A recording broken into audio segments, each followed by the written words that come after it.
لا حول ولا قوة إلا بالله العلي العظيم. أعوذ بالله من الشيطان الرجيم. بسم الله الرحمن الرحيم.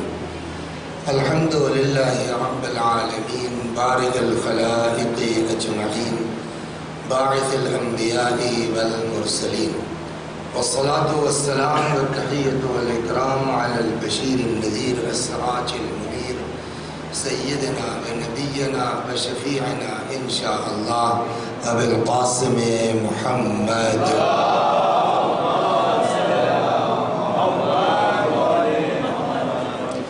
اللهم صل عليه وعلى أهل بيته مظاهر جلالك وجمالك، واللعن على أعدائهم الشاكين فيهم المنحرفين عنهم أجمعين. أما بعد، صدق الله تعالى حيث يقول وهو أصدق الصادقين وقوله الحق. أعوذ بالله من الشيطان الرجيم. بسم الله الرحمن الرحيم. ومن يبتغ غير الإسلام دينا فلن يقبل منه وهو في الآخرة من الخاسرين. صلوات محمد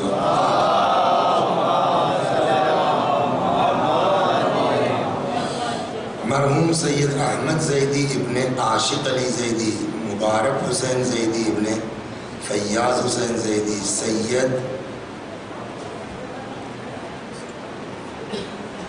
کیا ہے کرام الدین رضوی ابن کرام الدین رضوی ابن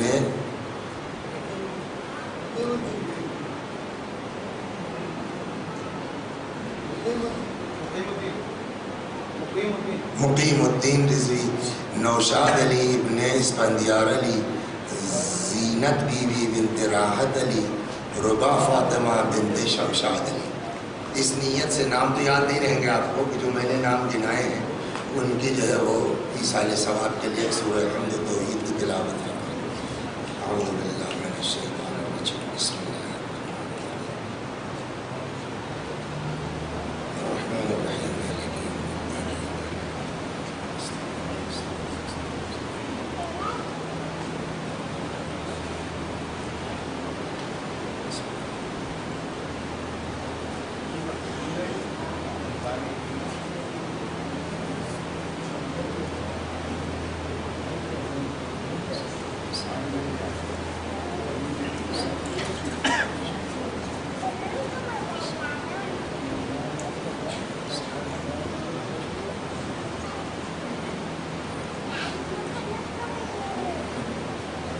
یہ آیہ مبارکہ جس کی تلاوت کی گئی ہے، ارشاد حضرت احدیت جل وعلا ہوتا ہے کہ جو بھی اسلام کے علاوہ کوئی دین اختیار کرے گا سو وہ اس سے قبول نہیں کیا جائے گا.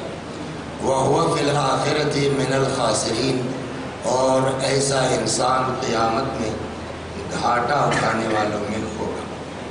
ان الدین عند اللہ الاسلام، خدا کے نزدیک دین صرف اور صرف اسلام ہے، اور یہ کوئی نیا دین نہیں ہے. انبیاء اسی دین کی تبلیغ کرتے رہے، حتیٰ کہ نام بھی جو آپ کا مسلمان ہے وہ نیا نہیں ہے.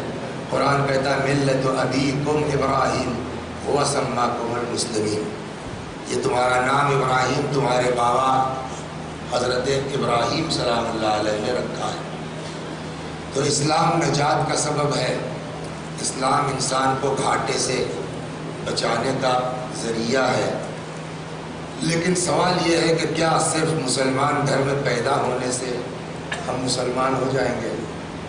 نام ہمارا اسلامی ہو گیا. کل بھی یہ بات گئی تھی، ہو سکتا ہے کہ ہم امامہ مولانا ہوں مسلمان نہ ہوں، شاعر ہوں مسلمان نہ ہوں، نمازی ہوں مسلمان نہ ہوں، حاجی ہوں مسلمان نہ ہوں. کہ یہ کون سی بات ہے؟ میں نے کہا دیکھیے دو چیزیں، ایک ہے اسلام ظاہری، اس کے لیے کلمہ پڑھ لیا آپ نے، لا الہ الا اللہ محمد الرسول اللہ، ہو گیا. لیکن ایک ہے حقیقی مسلمان ہونا. اس وقت تک ہم حقیقی مسلمان نہیں کہلائیں گے جب تک اسلام کے مزاج کو سمجھ کے ہم مسلمان نہ.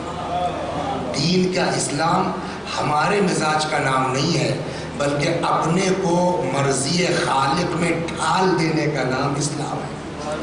اب مرضی خالق کون بتائے گا، مرضی خدا کون بتائے گا، مرضی معبود کون بتائے گا؟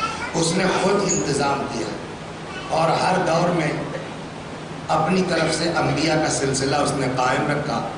چنانچہ انی جاعل فی الارض خلیفہ حضرت آدم سلام اللہ علیہ سے شروع کیا اور رسول اللہ پر جا کر کے یہ سلسلہ رکا، خاتم النبیین ہے۔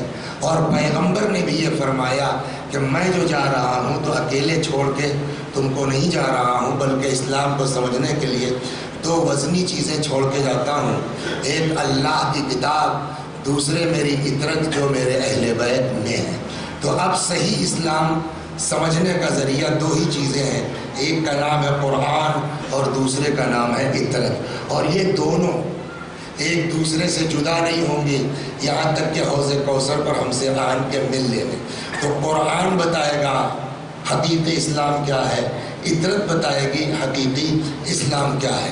اور اسی سلسلے میں اللہ کا شکر ہے چند برسوں پہلے چوتھے امام زین العابدین علی بن حسین سلام اللہ علیہ کے رسالہ حقوق کا سلسلہ شروع ہوا کہ جس میں امام نے تفصیل سے ہمارے اوپر کس کے کیا حقوق ہیں وہ حضرت نے بیان فرمائے۔ پچھلے سال تک جو ہے وہ ہمارے اعضاء و جوارح کے حقوق کی بات تھی، وہ الحمدللہ تمام ہوا۔ اس سال بات آئی ہے اللہ کے حق کی، اور اللہ کے حقوق میں سب سے بڑا حق نماز کا ہے۔ کوشش یہ ہے کہ اس سال کے خمسے کو نماز ہی تک محدود رکھا جائے تاکہ ان 3-4 مجلسوں میں حقیقت نماز کی عظمت سمجھ میں آ جائے، اس لیے کہ اسلام کے اراکین میں، رکن میں سب سے اہم چیز کا نام ہے نماز۔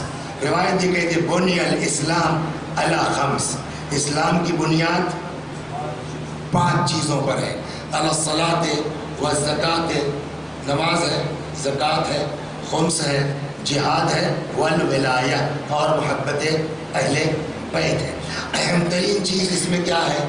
روز محشر کے جان گداز بود اولین پرسش از نماز بود۔ سب سے پہلا سوال نماز کے متعلق ہوگا، اور نماز کے متعلق پیغمبر کی بھی حدیث ہے، اہل بیت کی بھی حدیثیں ہیں، نماز قبول سارے اعمال قبول۔ نماز دین کا ستون، کھمبا اور پلر ہے۔ جیسے خیمہ لگتا ہے، اگر بانس نہ رہے تو نہ جو ہے وہ کھوٹے کی کوئی حیثیت ہے، نہ رسی کی کوئی حیثیت ہے، وہی حال ہے نماز۔ لیکن بات وہی ہے کہ کیا ہم آ گئے مسجد میں، اللہ اکبر بسم اللہ الرحمن الرحیم، کچھ رکوع کر لیا، کچھ سجدے کر لیے، ہو گئے نماز۔ تو کل بات آئی نماز کے اہمیت پر، آج سے یہاں شروع ہوتی ہے نماز کے شرائط، کیا کرنا ہوگا۔ صلوات محمد۔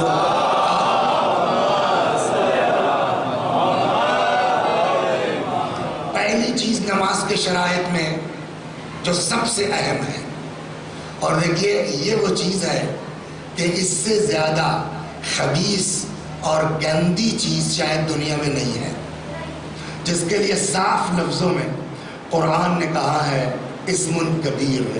کل بات آئی تھی نا گناہ کبیرہ کے ذہن میں، بہت بڑا گناہ ہے۔ یسألونک عن الخمر والمیسر، پیغمبر آپ سے لوگ پوچھتے ہیں شراب اور جوئے کے بارے میں، قل فیہما اثم کبیر، آپ کہہ دیجئے کہ اس میں بہت بڑا گناہ ہے۔ ومنافع للناس، کچھ لوگوں کے لیے ہے فائدہ، بھئی جو بیچے گا اس کو پیسہ تو ملے گا نا، تو فائدہ تو ہے، ولیکن اثمہما اکبر من نفعہما، مگر اس کا گناہ اس کے نفع سے بڑھ کے ہے۔ تو پہلی شرط جو ہے وہ نمازی کے لیے کیا ہے کہ ہوش و حواس میں ہونا چاہیے۔ صلوات، شرائط نماز۔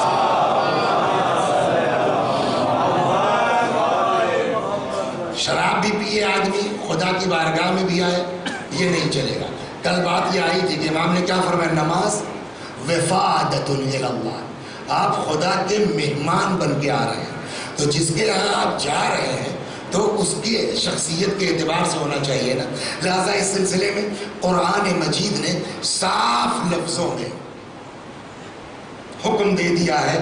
ارشاد ہوتا ہے سورہ مبارکہ نساء آیت نمبر 43، وہاں ارشاد ہوتا ہے لا تقربوا الصلاۃ وانتم سکارى، خبردار نماز کے قریب مت جانا، وانتم سکارا، جب کہ تم نشے کی حالت میں ہو۔ تو اس کا مطلب پہلی شرط کیا ہے انسان کی نماز کے لیے؟ کہ ہوش و حواس میں ہونا چاہیے۔ تو شراب پی کے نماز پڑھنے کو کیوں منع کیا گیا؟ اس لیے کہ آدمی کا ہوش نہیں رہتا۔ تو اس کا مطلب یہ ہے، اچھا دیکھیے آیت بھی سمجھنے کی ضرورت ہے۔ قرآن نے یہ نہیں کہا کہ نماز کے قریب مت جانا جب تم نے پی رکھی ہو۔ اگر قرآن یہ کہتا کہ جب تم نے شراب پی رکھی ہو نماز نہ پڑھنا، تو یہ ہوتا کہ صاحب شراب کی حالت میں نماز نہ۔ قرآن یہ نہیں کہا جب شراب پی رکھی ہو، قرآن نے کہا کہ نماز مت پڑھنا جب تم نشے میں ہو۔ دونوں میں فرق ہے۔ اس کا مطلب یہ ہے کہ نشہ صرف شراب سے نہیں ہوتا، اب جتنی نشے والی چیزیں ہیں، صلوات دربار قرآن کی بلاغت ہے۔ قرآن یہ کہہ سکتا تھا کہ جب تم شراب پیو تو خبردار نماز مت پڑھنا، قرآن نے یہ نہیں کہا۔ قرآن نے کہا انتم سکارا، جب کہ تم مست ہو، جب کہ تم نشے میں ہو، نماز کے قریب مت حتی تعلموا ما تقولون، جب تک تم کو یہ کیفیت نہ پیدا ہو جائے کہ تم کو سمجھ میں آ رہی ہو کہ ہم کیا پڑھ رہے ہیں، تب تک نماز سے کوئی فائدہ۔ تو اس کا مطلب کیا ہوا کہ شراب کے علاوہ بھی نشہ ہے۔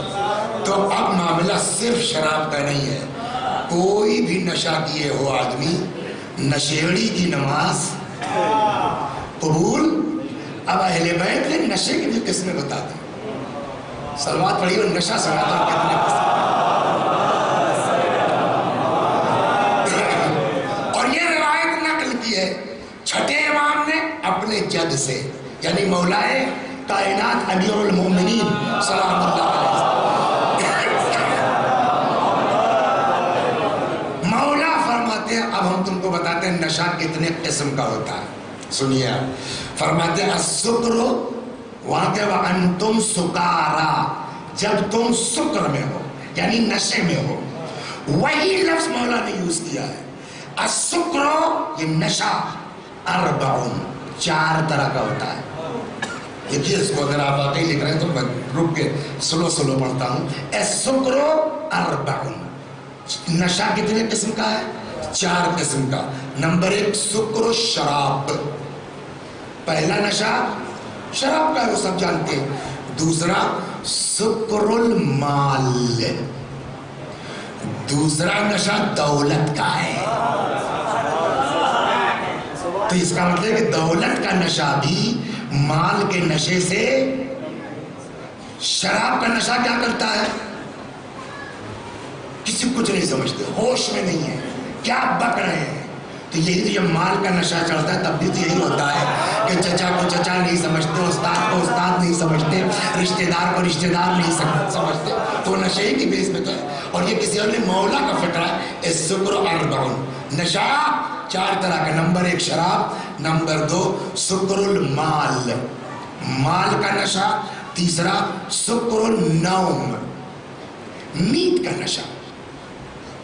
نیند بھی ایک طرح کا نشہ ہے، چنانچہ ایک جگہ اور قرآن میں آیا ہے فویل للمصلین، ویل ان نماز پڑھنے والوں پر۔ ویل جانتے کس کو کہتے ہیں؟ ہم اردو ترجمہ کر دیں گے اللہ کی مار، اللہ کی پھٹکار، لیکن مفسرین یہ کہتے ہیں کہ ویل جو ہے وہ جہنم کا نچلا طبقہ ہے، جس کو ہندی میں کہیے جہاں گھور عذاب ہونا ہے، سمجھ رہے ہیں نا، شدید عذاب، اس کو کیا کہتے ہیں؟ ویل۔ قرآن نے کیا کہا؟ ویل للمصلین، ویل جہنم کا وہ نچلا طبقہ، شدید عذاب کی جگہ کس کے لیے؟ للمصلین، بولیے نماز پڑھنے والوں کے لیے۔ الذین، کون سے نمازی؟ الذین ہم عن، دیکھیے ایک کام بتا دیں آپ کو، ایک کام اور ہوتا ہے، آج کل ایک ہوڑ چلی ہے، اس کو بھی سنی لیجئے، ایک ہوڑ چلی ہے صلوات پر محمد،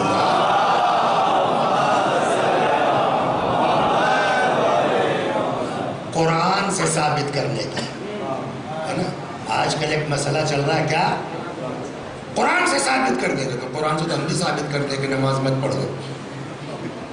جب ایسے ہی قرآن سے آدھی آیت پڑھ لیجیے آپ، وہاں کیا تھا؟ لا تقربوا الصلاۃ وانتم سکارا، نماز کے قریب مت جاؤ جب نشے میں ہو۔ آدھی آیت پڑھیے، کیا ٹرانسلیشن ہوگا؟ لا تقربوا الصلاۃ، نماز کے قریب مت جاؤ۔ تو ہم بھی کہتے ہیں قرآن میں لکھا ہے لا تقربوا الصلاۃ، نماز کے قریب مت جاؤ۔ یا دوسری جگہ ہے فوائل للمصلین، جہنم ہے ان لوگوں کے لیے جو نماز پڑھتے ہیں۔ کون سے نمازی؟ الذین هم عن صلاتهم ساہون، جو اپنی نماز میں غفلت برتتے ہیں۔ تو دیکھیے کبھی کبھی جب آدمی میں پڑھتی ہے نا تب سمجھ میں آتا ہے۔ ڈاکٹر صاحب آپ بڑھیا سمجھیں گے جو میرے اوپر بیتی ہے، صلوات پر محمد۔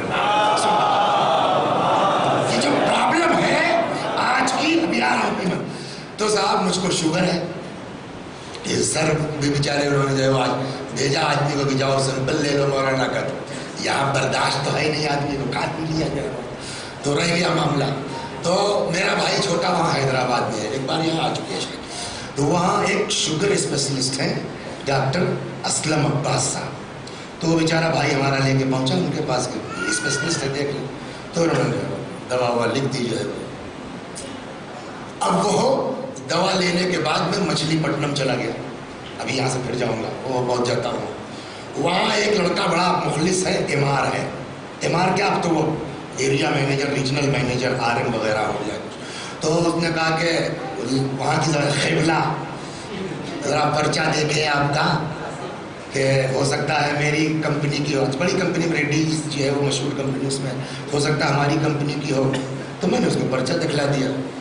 اچھا تو میں ایک بات بتاؤں، جیسے مولوی ہوتے ہیں نا ویسے ہی قوم ہوتی ہے، جیسے ہم ہیں نا ویسے ہی سب ہیں، ہم بھی کسی قوم کا حصہ ہیں۔ میں نے اس کو دے دیا۔ اب وہ کیا ہے؟ امار، تھوڑا اور ترقی کر گئے ہیں آر ایم، بس نا ریجنل میں۔ اور یہ بھی لکھا ہے آپ کو؟ میں نے یہ کہا کہ دوا بیٹا، کہنے یہ تو بلڈ پریشر کی ہے۔ ہم نے کہا تو کہ آپ کو تو بلڈ پریشر نہیں ہے۔ میں نے کہا مجھ کو تو نہیں ہے بلڈ پریشر۔ کہنے لگے تب بلا وجہ کیوں کھائیے گا؟ لکھا کس نے ہے؟ ڈاکٹر نے نہیں بھائی، ڈاکٹر تو بہت سے ہیں، لکھا ہے اسپیشلسٹ نے، ایم ڈی نے۔ سمجھ گئے آپ؟ ایم ڈی کا مطلب سمجھتے ہیں آپ؟ ایم ڈی کے بعد ہوتا ہے D M, doctor of medicine. Doctor of medicine کا مطلب سمجھے آپ؟ جیسے آپ کے یہاں مجتہد ہوتا ہے، کیوں سر؟ ویسے ہی آپ کی لائن میں ڈی ایم جو ہوگا وہ مجتہد ہے نا میڈیسن کا۔ تو لکھا کس نے مجھ کو؟ ڈی ایم نے، مجتہد نے۔ اور وہ صاحب جن کو پرچہ دکھلایا وہ کیا ہے؟ وہ ایم بی بی ایس بھی نہیں ہے۔ مگر ہمارا مزاج سنیا، تو یہ آپ کو تو جو ہے وہ بلڈ پریشر ہے نہیں۔ میں نے کہا نہیں۔ کہنے تب یہ کو کھائیے گا؟ مجھ کو اتنی عقل ہونا چاہیے تھی نا کہ ہمیں تم امار، لکھا ہے ایم ڈی نے، ہم کو ایم ڈی کی بات ماننا چاہیے کہ امار کی، لیکن سب کا مزاج یہی ہے۔ ہم نے کہا تب کہیں چھوڑیے، میں نے صاحب ایم ڈی کی لکھی ہوئی دوا امار کے کہنے پر چھوڑ دی۔ کیوں؟ کہ بلڈ پریشر کی دوا ہے اور مجھ کو بلڈ پریشر الحمدللہ نہیں ہے۔ ہو گئی بات۔ وہاں سے واپس آئے حیدرآباد، تو حیدرآباد میں جس بلڈنگ میں میرا بھائی رہتا ہے، اوپر اسی لڑکے کے سگے ماموں رہتے ہیں، رضا بھائی، وہ ان کا اپنا مینوفیکچرنگ کا کام ہے، خود کا بزنس ہے، کمپنی ہے۔ تو انہوں نے کہا لائیے دیکھیں شاید جو فارمولا ملتا جلتا ہو تو ہم خود ہی بناتے ہیں۔ اچھا آپ کو بھی لکھا ہے یہ؟ میں نے کیوں؟ کہ مجھ کو بھی لکھا تھا ڈاکٹر نے۔ میں نے کہا یار مجھ کو لکھا ہوں، تمہارے بھانجے نے منع کر دیا۔ کہنے لگا آپ کو تو بھانجے نے میرے منع کیا، وہ تو امار ہے، مجھ کو تو ایم بی بی ایس نے منع کیا۔ صلوات سنیے، یہ بہت توجہ سنیے گا، مجھ کو تو ایم بی بی ایس نے منع کیا کہ صاحب جب آپ کو بلڈ پریشر نہیں ہے تو مت کھاؤ۔ میں نے کہا تب؟ کہنے لگے کیونکہ پہلے وہ تھے اسی میں، تو کہنے ایک ڈاکٹر کیا ایسی بات ہوئی، میں نے اپنا کہتے اس کو کھا رہے نہیں کھا رہے؟ کہنے لگے نہیں تھا۔ کیوں؟ کہ وہ فلاں صاحب نے کہا کہ جب بلڈ پریشر، کہنے لگے بابا، وہ ڈی ایم تھے، ڈاکٹر آف میڈیسن، کہنے لگے بابا ٹھیک ہے یہ بلڈ پریشر کے لیے بھی ہے، لیکن یہ جو آپ کیا کہتے ہیں اس کو، میٹفارمن کیا بولتے ہیں، میٹفارمن جو کھا رہے ہیں اچھی دوا ہے، جو شوگر ڈاؤن ہو رہی ہے، تو جب شوگر ڈاؤن کرے گی تو اس کے سائیڈ ایفیکٹس ہیں. آپ کا گردہ ڈیمیج ہوگا، آپ کے ہارٹ پر اثر پڑے گا، آپ کے اور آرگنز جو ہے وہ ڈیمیج ہوں گے. تو یہ صرف بلڈ پریشر کے لیے نہیں ہے، یہ ان اثرات سے بھی آپ کو بچاتی ہے. تو آپ کا بلڈ پریشر ٹھیک بھی ہے تب بھی آپ کو کھانا چاہیے. انہوں نے سمجھا تو دیا، لیکن وہی مزاج قومی ہمارا بھی. ایک ایم نے شک میں ڈال دیا ہے تو اب شک میں پڑے. میں نے کہا بھیا اب بغیر اپنے مرجع سے پوچھے میں نہیں کھاؤں گا. گیا لکھنؤ میں ڈاکٹر اسد عباس صاحب ہیں، ایم ڈی ٹی ایم ہے، وہ بھی ٹی ایم ہے. میں وہاں پہنچا تو لائن تو لمبی لگتی ہے، ہفتے بھر کا نمبر ہوتا ہے. وہ اتفاق سے وہ دیکھ لیا تو ان کے چھوٹے ڈاکٹر نے ارے آئیے پہنچ گیا. خیریت تو میں نے کچھ نہیں ہے، مجھ کو دکھلانا نہیں ہے، بس آپ سے فتویٰ لینا ہے اس دوا کے بارے میں. اس لیے کہ مجھ کو لکھا تو ایم ڈی نے ہے، بٹ ایم آر کے کہنے سے میں بھڑک گیا ہوں، شک آ گیا ہے. لہٰذا اب آپ میرے مرجع ہیں دوا میں، لہٰذا آپ کا فتویٰ چاہتا ہوں. انہوں نے بھی وہی بات کہی. کہنے لگے مولانا یہ ضروری ہے آپ کے لیے، یہ آپ کے گردہ فلاں ہارٹ یہ وہ اس سے بچائے گا. تب میں نے کھانا شروع کیا. کچھ سمجھ میں آیا؟ لکھا کس نے تھا؟ ایم ڈی نے. ہم نے کس کی بات مانی؟ ایم آر کی. یہ صرف جو ہے وہ ہمارا ہی حال نہیں ہے، پوری قوم کا یہی حال ہے. فتویٰ دیتے ہیں سیستانی صاحب، اس مجتہد کا حکم سمجھ میں نہیں آتا. ہم جیسے امام منبر میں بیٹھ کے کوئی لفظ کہہ دیتے، پبلک کی سمجھ میں آ جاتی ہے.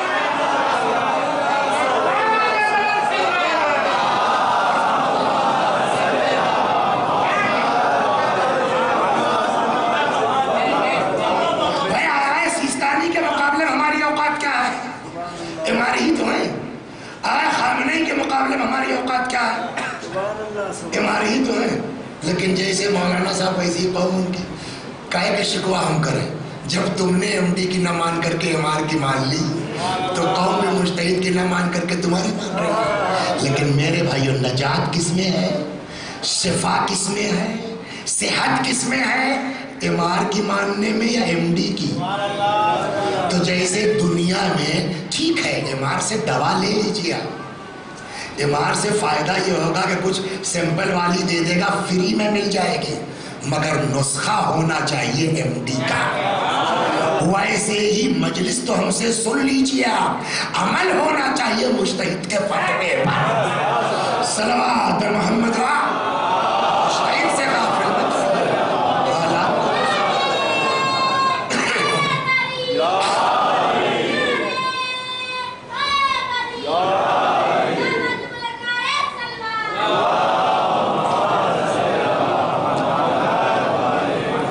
سن لیجئے ایک ذرا سے اشارہ، یہ سوچ کے لیے تو بات آئی تو اس کو چلتا. بہت سنا ہوگا آپ نے، ایک زمانے میں مرزائے بزرگ کہے جاتے تھے، مرزائے بزرگ شیرازی، ان کا فتویٰ آیا تھا تمباکو کی حرمت کا. سنا ہے؟ اور جانتے ہیں کتنا ٹف فتویٰ تھا؟ الیوم استعمال تمباکو و توتون. توتون بھی تمباکو ہے، تمباکو مختلف قسم کے ہوتے ہیں، کچھ حقے میں یوز ہوگا، کچھ سگریٹ میں یوز ہوگا. تو استعمال تمباکو و توتون بأی نحو کا، چاہے جس شکل میں ہو، یعنی چاہے حقے میں پیجئے، سگریٹ میں پیجئے، پان میں چاہے جیسے پیجئے، حرام است. یہی نہیں رکا فتویٰ ان کا، حرام ہے. وہ محارب با امام زمان است. جو دنیا کی سمجھ میں نہیں آئے گا فتویٰ، وہ اگلا فقرہ ہے کہ آج کے بعد سے تمباکو چاہے جس شکل میں ہو حرام ہے. ٹھیک ہے فتویٰ. اگلا جملہ اور امام زمانہ سے جنگ کے برابر ہے. اچھا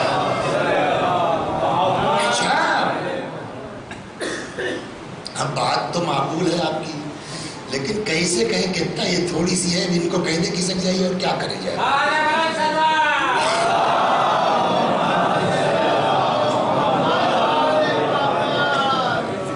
آپ سمجھے، کہہ تو دیا انہوں نے. ہم جیسے امام ان کی سمجھ میں نہیں آئے، پتہ نہیں کیا بکتے ہیں لوگ صاحب. بتائیے ایک سگریٹ پینے سے امام زمانہ سے جنگ کا کیا مطلب ہوا؟ سوال بہت ماہر ہے نا. یہی ہے کہ مجتہد کیا سمجھ کے فتویٰ دے رہا ہے، اس کی دنیا میں کیسی نظر ہے، ہماری کیا اوقات ہے ہم چلتے ہیں اعتراض کرنے کے لیے.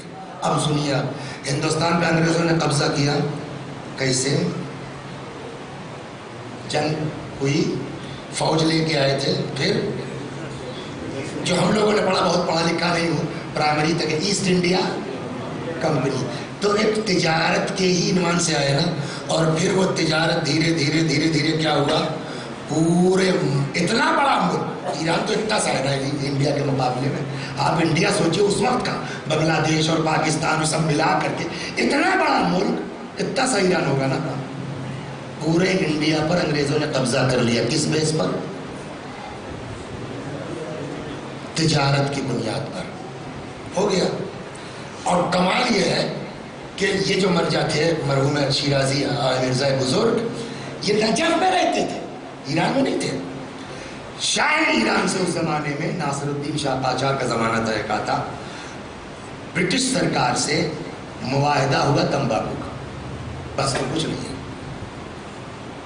ایران کون سا ملک ہے جہاں 80% سے زیادہ لوگ محبان اہل بیت ہیں، یعنی مملکت امام زمانہ ہے.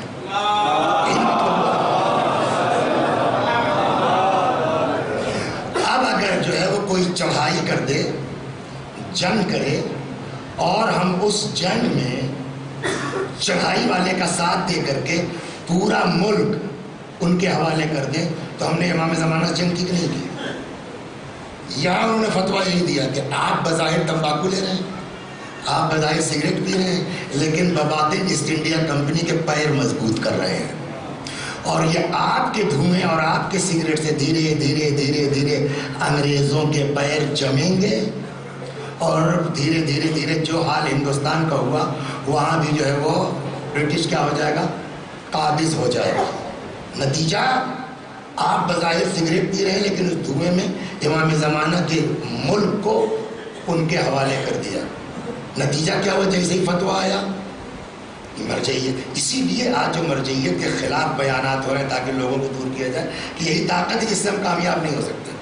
حتیٰ جس بادشاہ نے معاہدہ کیا تھا ناصر الدین، وہ بھی حقہ پیتا تھا، اس کو حقہ نہیں ملا. حقہ نہیں ہے. کیوں؟ قذف حرام ہو گیا. کس نے حرام کر دیا؟ کہا اسی نے جس نے مجھ کو تمہارے اوپر حلال کیا تھا. آپ یقین کیجیے اتنا اس ایک لائن کے فتوے نے اثر کیا ہے کہ صاحب ہنگامہ ہوا، یہ ہوا، وہ ہوا. جرمانہ دے کر کے شاہ ایران کو وہ معاہدہ ختم کرنا پڑا. نتیجہ کیا ہوا؟ رہا تو برٹش کا اور امریکہ کے دونوں کا شاہ پر وہ اپنا رہا، لیکن ظاہری طور پر جیسے یہاں پوری حکومت ہو گئی تھی، ایران پر انگریزوں کی حکومت نہیں ہو سکی. کیوں نہیں ہو سکی؟ کہ مرجع کے ایک فتوے نے بچایا. صلوات بر محمد. وہی فتویٰ نہ ہوتا تو ہو جاتے نا.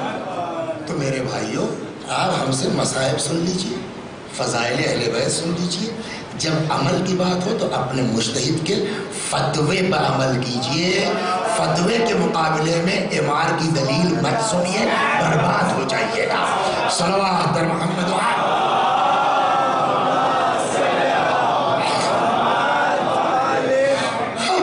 تو کہنے لگے نماز میں مت آنا جب کہ تم کیا ہو. اچھا یہ جانتے یہ حرکتیں یہ آج کل کے امار کر رہے ہیں، قرآن سے ثابت، قرآن سے ثابت. یہ کام یزید نے بھی کیا ہے، یہ کام یزید نے بھی کیا. وہ شعر سنا چکا ہوں کئی سال پہلے آپ کو کہ یہاں سے اس نے آدھی آیت لی ہے نا، فویل للمصلین، اللہ کی مار نمازیوں پر جو نماز میں غفلت. آدھی آیت لی اور وہاں سے لیا شراب والی آیت. کہتا ہے ماں کا، یزید کا شعر ہے یہ، ماں قال رب کا، یہ قرآن سے ثابت کر رہا ہے یزید. بتائیے ماں قال ربک ویل للذی شربا، تمہارے اللہ نے نہیں کہا ہے لفظ ویل ان لوگوں کے لیے جو شراب پیتے ہیں، بل قال ویل للمصلین. ہاں ان کے لیے ضرور قرآن نے ویل کہا ہے جو نماز پڑھتے ہیں. سمجھ میں آئی بات؟ بہت اہم چیز ہے. لہٰذا میرے بھائیو، اگر یہ دنیا کئی دن کے 10 سال 20 سال 25 سال 50 سال بس اتنا ہی زندہ رہنا ہے نا، اس میں ہم کو ایک ایک پائی کا حساب دینا ہوگا. لہٰذا کسی کے چکر میں نہ پڑ کر کے آنکھیں کھول کے ہم کو کیسے اسلام کو فالو کرنا ہے. کوئی گروپ ہماری قبر میں نہیں جائے گا. صلوات پر محمد وآلہ.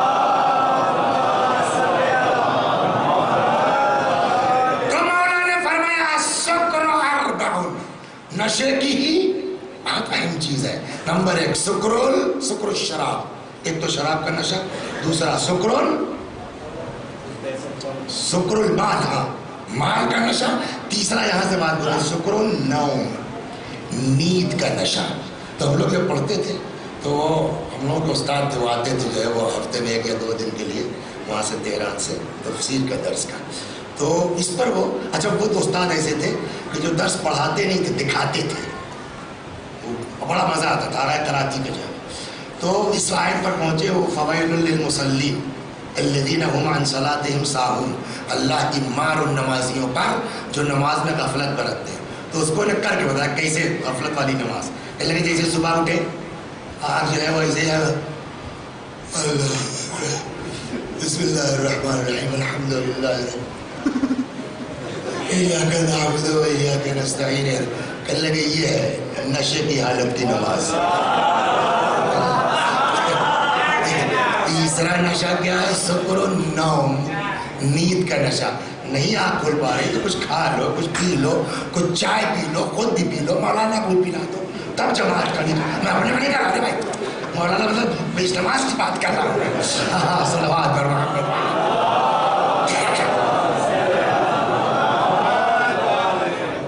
تین ہو گیا تو مولانا نے کتنا بتایا؟ 4.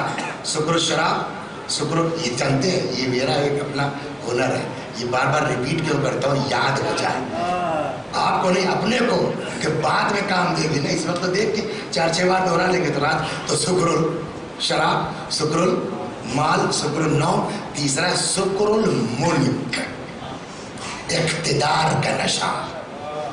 IS ہیں، PCS ہیں، آیت اللہ ہیں، بہت بڑے مولانا ہیں، جو ہے وہ 4-4 مہینے ڈیٹس خالی نہیں ہے. اب فون نہ کرتا ہے آدمی، فرمائیے مولانا والدہ کا انتقال ہو گیا، وہ پر نہیں بھائی میرے پاس وقت نہیں ہے بھائی، رکھیے آپ فون. یہ طریقہ ہے. یہ کیا ہے؟ یہ سکر ہے، نشہ ہے آپ کا خطابت کا. ہاں جی یہ کیا بتائے، معذرت چاہتا ہوں، شرمندہ ہوں، وقت نہیں ہے. اسے کہنے میں کیا چاہتا ہے آپ کو؟ دین کہتا ہے باخلاق جتنا ترقی کرتے جاؤ اتنا جھکتے جاؤ، تب انسان بنے. صلوات بر محمد وآلہ.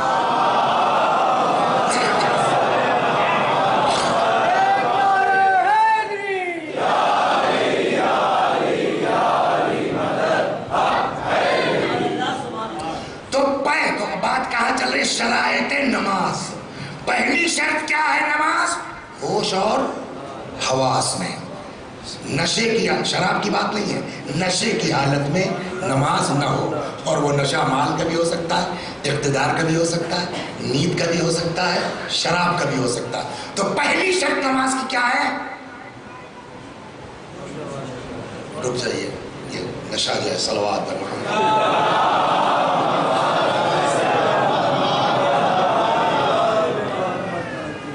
25 سال سے نماز پڑھ رہے ہیں، اذان کے وقت آ جاتے ہیں. کبھی کبھی ہوتا ہے نا ہم کو پتہ ہی نہیں ہے کہ ہم مشرک ہیں. بہت توجہ رکھیے اس پر. کبھی کبھی یہ ہوتا ہے کہ میں نے کہا نا کہ نماز پڑھنا اور ہے، مسلمان ہونا.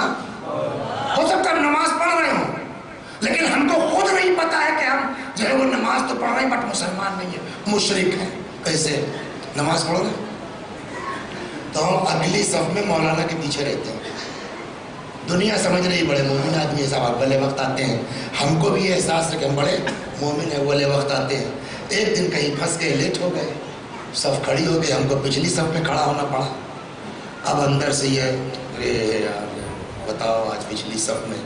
کہ جب یہ فیل ہونے لگے کہ آج مجھ کو اگلی صف میں جگہ نہیں ملی تو اس کا مطلب اب تک کی نماز تمہاری خدا کے لیے نہیں تھی، اگلی صف کے لیے تھی کہ میں بھی کچھ ہوں. اتنی نزاکت ہے. تو اس کا مطلب آپ اللہ کے لیے نہیں کر رہے تھے، مشرک تھے آپ. چنانچہ ایک بزرگ کا، یہ میں نے اسی لیے بیان کہ واقعہ موجود ہے، ایک بزرگ تھے آپ کی طرح سے، داڑھی واڑی پکی، 25-30 سال سے 35 سال سے نماز پڑھ رہے تھے اور آگے ہی رہتے تھے. ایک دن لیٹ ہو گئے، ایک دن لیٹ ہو گئے، پیچھے جگہ ملی تو پڑھ تو رہے رکوع میں، اندر سے چھوٹے پن کا احساس، ذلت کا، یار آج پیچھے جگہ ملی. لیکن اللہ والا آدمی تھا، خدا نے متوجہ کر دیا. ایسا کیا مطلب؟ نماز تو نماز، اس میں آگے پیچھے کا فرق کیا ہے چھوٹے بڑے کا؟ ایک ہی صف میں کھڑے ہو گئے، محمود و ایاس، نہ کوئی بندہ رہا نہ کوئی بندہ نواز. ہمیں چاہے اگلی صف میں جگہ ملے چاہے پچھلی صف میں ملے، تم کو کھل کیوں رہا ہے؟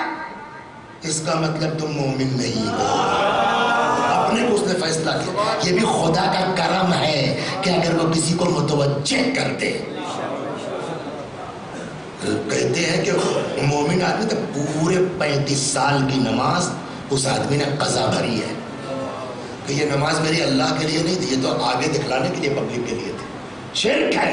35 سال کی نماز قضا کروائی. اور سنا دیں آپ نے صلوات پڑھیے، سن لیجیے.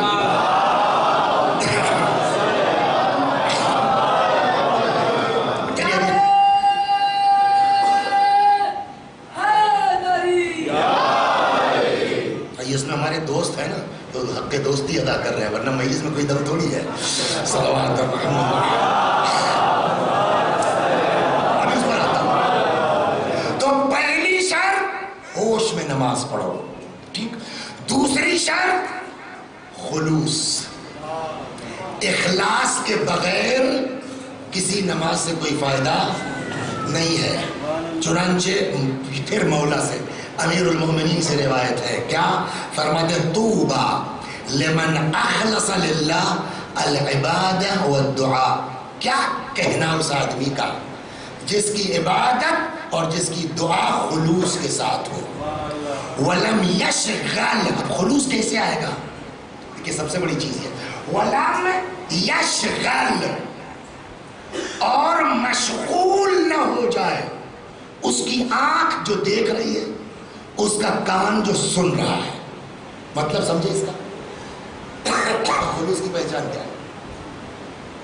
کیا ایسا، ڈاکٹر صاحب آپ بتائیے، کیا ایسا ممکن ہے کہ آنکھ کوئی چیز دیکھ رہی ہو اور متوجہ نہ ہو، کان سن رہا ہو اور متوجہ نہ ہو؟ ایسا ہوتا ہے؟ بہت سا ہوتا ہے. آپ کسی کام میں بہو ہے، آپ کا لڑکا پکارا پاپا پاپا، آپ لگے ہوئے اس میں، آپ کو ہم 10-15 منٹ چلے، اچھا ارے یار میں اس میں پھنسا تو نہیں متوجہ ہوا. ایسا ہوا کہ نہیں ہوا؟ کہ خلوص اس کا نام ہے نماز میں. کہ نماز میں جب کھڑے ہو تو آنکھ کھلی ہے مگر کچھ متوجہ نہیں ہو، کان میں آوازیں آ رہی ہیں مگر تم کہنے کے ساتھ کیا یہ پاسبل ہے؟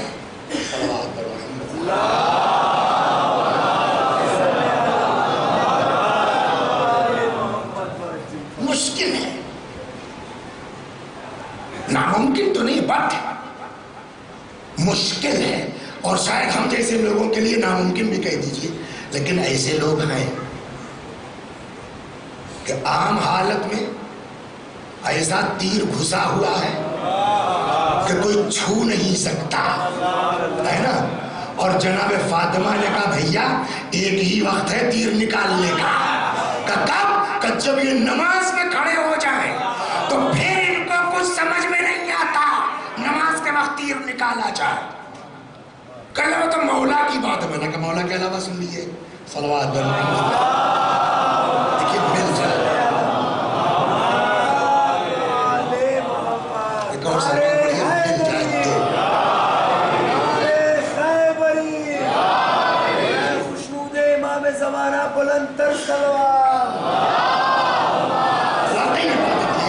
ہمارے لیے آسان کام نہیں ہے، بہت مشکل ہے، لیکن اہل بیت کی سنا کے تھوڑا سا ثواب یہ بھی تو آ جائے. ذکر اہل بیت کا کہتے ہیں امام زین العابدین علیہ السلام جن کا میں بیان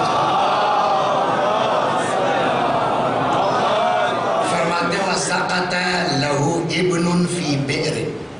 امام بعض کتابوں میں نام بھی لکھا ہے 5ویں امام کا، یہاں انہوں نے نام نہیں دیا ہے. ایسے سقط لَهُ ابْنٌ فِي بِئْرٍ، امام کا کوئی بیٹا کنویں میں گر گیا. فَتَفْزَعُ أَهْلُ الْمَدِينَةِ. اچھا اگر کہیں یہ کس طرح کا ہو جائے تو آپ اندازہ کر سکتے ہیں کتنا شور ہوگا. رسیلا ہو یہ کرو، ایک ہنگامہ رہتا ہے نا. اور امام کیا تھے؟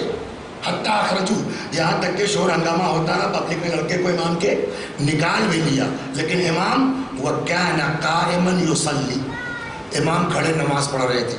فَمَا زَالَ عَنْ مِحْرَابِهِ، مگر وہ محراب میں مستقل نماز میں مشغول رہے. فَقِيلَ لَهُ فِي ذَلِكَ، بعد میں لوگوں نے کہا مولا مطلب اتنا شور ہوا اور آپ نماز میں لگے رہے.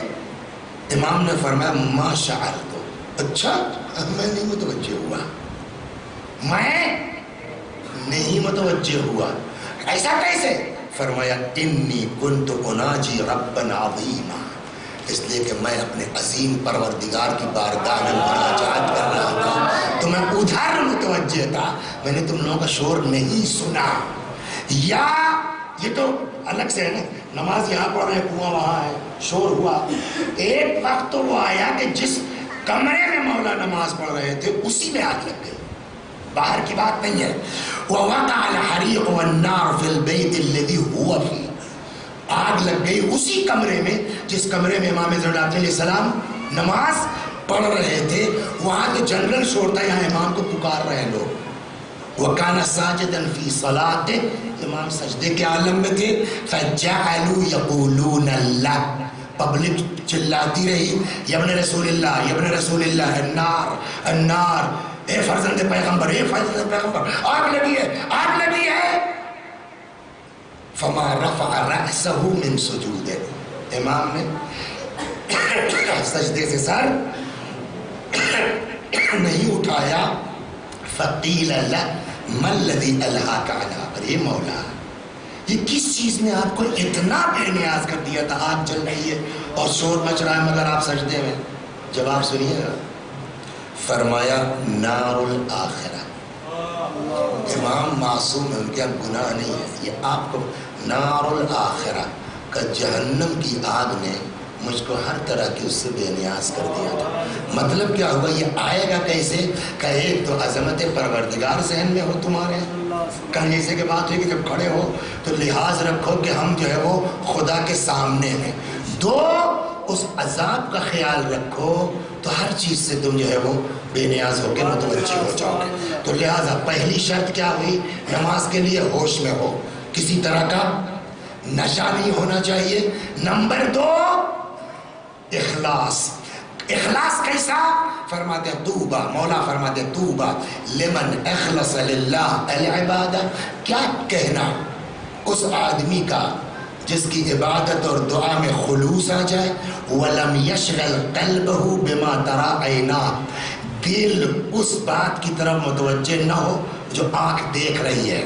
ولم ینسى ذکر اللہ بما تسمع اذناہ، اور اللہ کے ذکر کو فراموش نہ کرے اس کی بیس پر جو کان سن رہا ہے. کان میں آوازیں آ رہی ہے، آنکھ مناظر دیکھ رہی ہے، لیکن یہ دل کہاں ہے؟ خدا کی بارگاہ میں. یہ ہے خلوص. صلوات در محمد.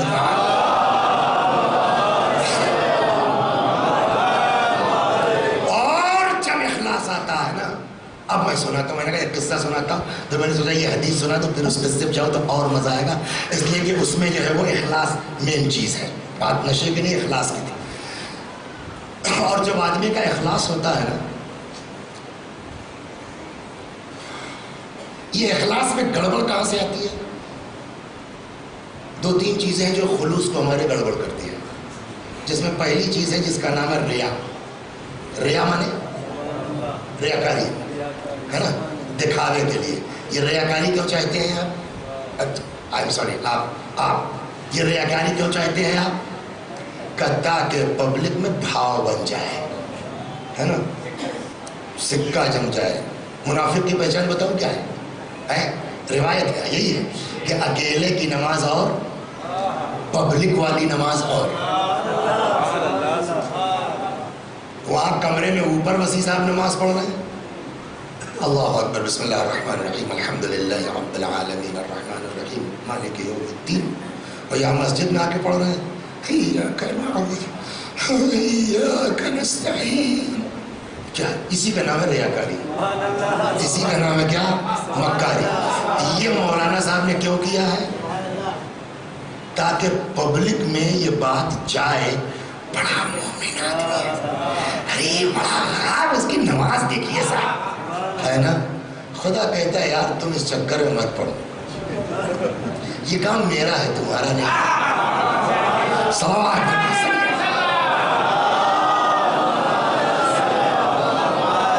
یہ کام میرا ہے یار تمہارا نہیں ہے. سنا دوں آپ کو، نبی نے خواب دیکھا پچھلے سال، شاید یہ نہیں تو اس سے پہلے روایت آئی ہوگی کسی نے کسی سے، کہ صبح جو ہے پہلی چیز جو دیکھیے گا اس کو کھا جائیے گا، دوسری چیز جو دیکھیے گا اس کو دفنا دیجیے گا، تیسری چیز جو دیکھیے گا اس سے بھاگ جائیے گا، فرار کیجیے گا، چوتھی چیز جو دیکھیے گا اس کو پناہ دے دیجیے، پانچویں چیز جو دیکھیے گا اس کو مایوس نہ کیجیے. چوتھی پانچویں میں تھوڑا آگے پیچھے ہو سکتا ہے، دو سناتا ہوں جو کام والا ہے. نبی کا خواب نہیں ہوتا ہے نا، حکم خدا ہے.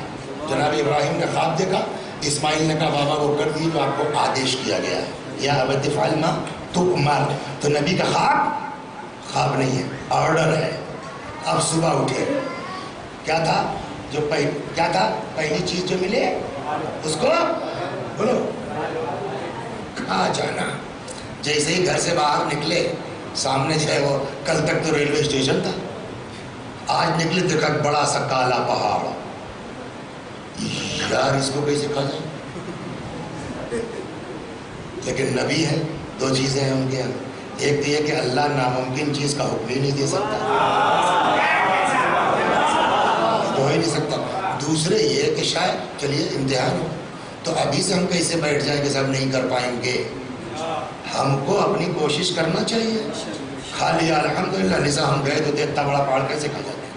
لہٰذا آپ کو یہ سوچ کے کہ حکم خدا ہے، چلے آگے بڑھے. چھوٹا ہونے لگا، چھوٹا ہونے لگا، چھوٹا ہونے لگا، اور قریب پہنچے اور چھوٹا، ہاتھ بڑھایا لقمہ بن گیا، منہ میں رکھا، مزہ آ گیا، زبردست ہو گئی. دوسرا کیا تھا؟ جو چیز ملے اس کو دفنا دینا. آگے بڑھے، بڑی سی لگن میں قیمتی جواہرات، سونا چاندی ہیرا سب. حکم خدا کیا؟ اس کو دفن کر دینا. خدا دفن کر دیا. لیکن مال ہے نا، کچھ دور چلے تو موڑ کے تو وہ پھر ابھر آئی تھی لگن، یہ تو پھر باہر آ گئی. تو انہوں نے جواب اپنے ہی دل میں دے دیا کہ آرڈر ایک بار کا تھا، ہم نے جو ہے ڈیوٹی پوری کر دی، اب ہم سے مطلب نہیں ہے. تیسرا کام کیا، چوتھا کام کیا، پانچواں کام کیا، سو گئے. دوسرے دن خواب میں دیکھا پھر، ہاں صاحب کام تو آپ نے کر دیا بٹ مطلب سمجھے کہ نہیں. کہ دیکھیے یہ سب سمبلک چیزیں تھیں، علامتی. وہ پہاڑ تھوڑی تھا، یہ پہاڑ سمبل تھا، سونا چاندی نہیں تھا، وہ سمبل تھا. کاہے کا؟ کہ جو تم نے پہاڑ دیکھا نا وہ سمبل تھا تمہارے غصے کا. قریب پہنچے، کھایا بڑا ذائقے دار. یہی حال غصے کا ہے، شروع میں تو بڑا وہ لگتا ہے، لیکن اگر ضبط کر لے جاؤ تو نتیجہ ویسا ہی پیارا ہوگا جیسے وہ پہاڑ کا ہے.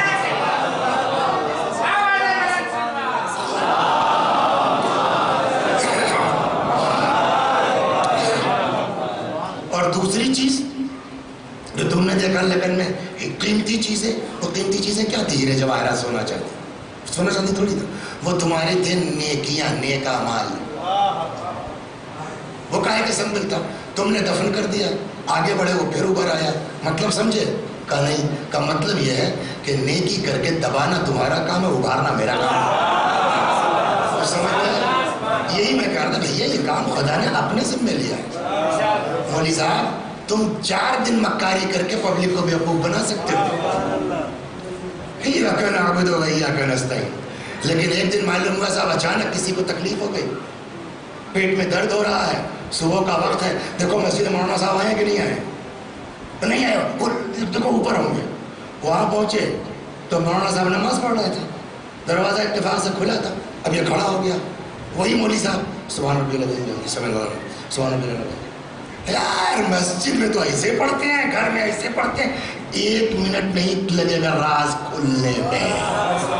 سمجھے آپ؟ تو یہ مکاری بہت دن چلنے والی, لیکن اگر تم میرے ہو جاؤ, میرے لیے کرو, تو چھپاؤ گے تم, ظاہر کریں گے ہم. اب سنیے, اخلاص سب کے گھر میں ہے. کیا مفاتیح ہے نا, کس کی لکھی ہوئی ہے؟ شیخ عباس قمی رحمت اللہ علیہ. سمجھ گیا؟ کوئی ملک ایسا اس وقت نہیں ہے دنیا میں کہ جس ملک کے, جس شیعہ گھر کے گھر میں وہ کتاب نہ ہو. جزاک کیا ہوا ہے تحفۃ العوام, کتنوں نے کتاب لکھی ہوگی, دعا کی, عبادت کی. وظائف الابرار ہر گھر میں ہے کہ نہیں ہے؟ تحفۃ العوام ہر گھر میں ہے کہ نہیں ہے؟ یہ کیسے ہوتا ہے؟ کہ یہ اسی اخلاص کی بنیاد پر ہے. انہوں نے جو سب سے پہلی کتاب لکھی شیخ عباس نے, بارڈر لینگویج پار کر چکی ان کی کتاب مفاتیح. آپ گجرات چلے جائیے, آپ کو گجرات کی مسجدوں میں گجراتی مل جائے گی. آپ عراق چلے جائیے, وہاں آپ کو عربی مل جائے گی. ایران چلے جائیے, وہاں آپ کو جو ہے وہ فارسی مل جائے گا. آپ یورپ میں چلے جائیے, لندن میں تو میں نے دیکھا, آپ کو انگلش میں مل جائے گی. تو انہوں نے گڑھ کے تھوڑی کتاب لکھی ہے. اقبال الاعمال ہے فلاں, تو کتابوں سے منتخب کر کے تیار کیا ہے نا. تو جن کتابوں سے لیا ان کا نام کوئی نہیں جانتا.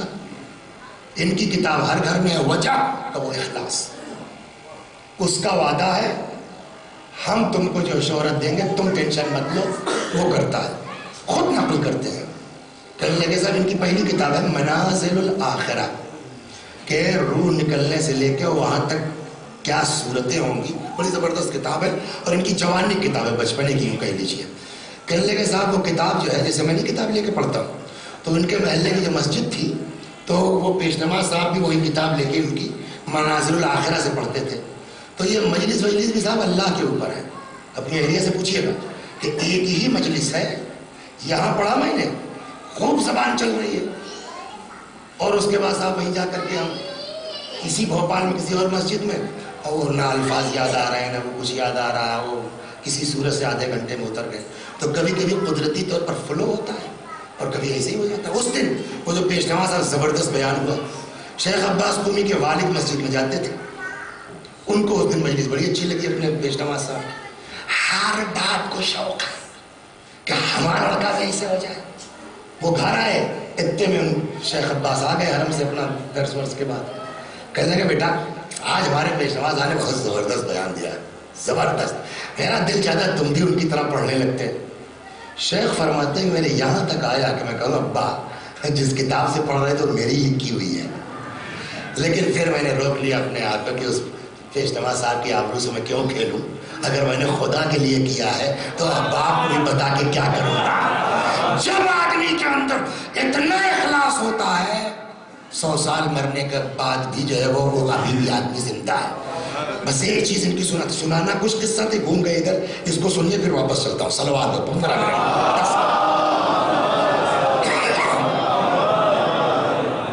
تو یہ نماز پڑھا رہے تھے. واہ,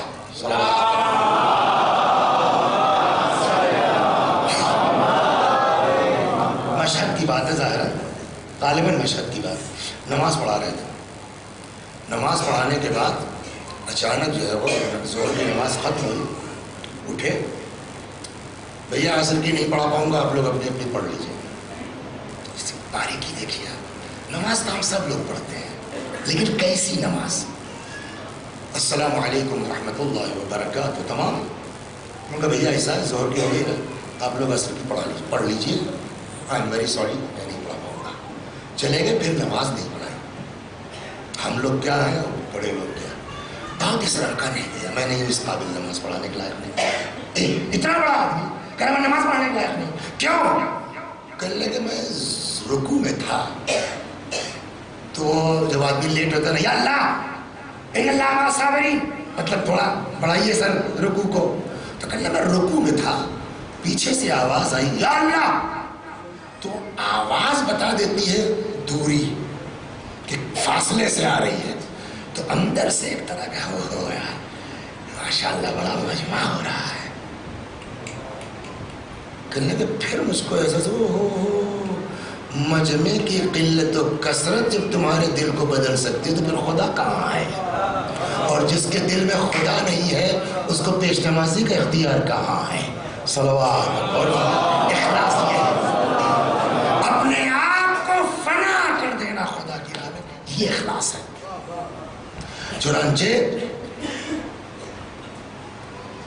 پیغمبر نے فرمایا، اور اگر ہے تو بہت ٹف کام، آسان نہیں ہے، لیکن اگر ہو جائے نا، آقا 2 رکعت انف ہے، 2 رکعت انف ہے اگر اس طرح کی ہو جائے تو، بقیہ کی ڈیوٹی بجا لیجئے، ٹھیک ہے۔ چنانچہ پیغمبر کی حدیث اور ختم کرتا ہوں، سن لیجئے، صلوات پر رحمت